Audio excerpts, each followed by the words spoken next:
About this time Antiochus retreated in confusion out of the region of Persia. When he had come into Persepolis, he attempted to loot the temple and take over the city. However, he was decisively beaten when the populace took up arms. Antiochus fled from the inhabitants and had to make a shameful retreat. News reached him at Ecbatana of what happened to Nicanor and to Timothy's forces. Swelling with rage, he planned to make the Jews pay for his own calamity when he was recently forced to flee. So he ordered his chariot driver to keep driving without stopping in order to complete the journey. But the judgment of heaven was already on him. He had said in his arrogance, "When I get to Jerusalem, I will turn it into a mass grave for the Jews." But the all-seeing Lord God of Israel struck him with a deadly and invisible blow. As soon as he had uttered this statement, he developed a pain in his stomach and a cruel torment in his internal organs, from which he could find no relief. This was altogether just,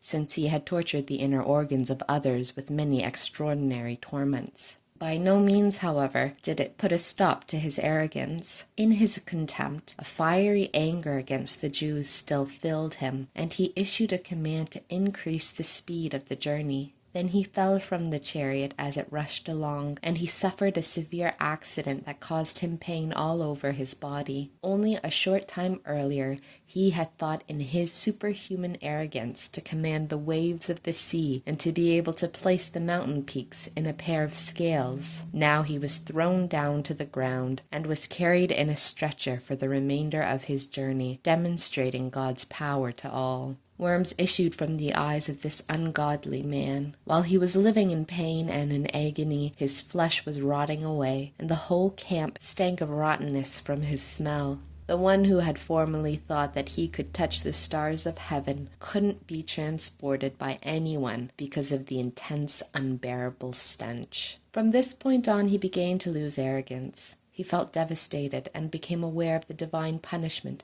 suffering intense pain every moment. Unable to put up with his own odor, he said, "It is fair to submit to God and for humans to stop thinking that they are God's equals." This repulsive individual solemnly promised to the Lord, although God no longer had mercy on him, declaring that the holy city to which he was rushing to knock down to the ground and turn into a mass cemetery was now free, and he would make all Jews equal to the Athenians, even though previously he had considered them unworthy of burial, but fit only for bird food, and their infants fit for animals to prey upon. He would adorn the holy temple which he had formerly looted with the most beautiful offerings. He would restore the temple equipment many times over, and would give liberally from his own revenues to the expenses for the sacrifices. In addition, he would become a Jew, and he would visit every inhabited place, announcing publicly God's power. When his pains didn't diminish in any way, for God's judgment had come upon him justly, and he had given up hope, he wrote to the Jews a letter of appeal. This was the content. To the worthy Jewish citizens, from the king and governor Antiochus, greetings and health and prosperity.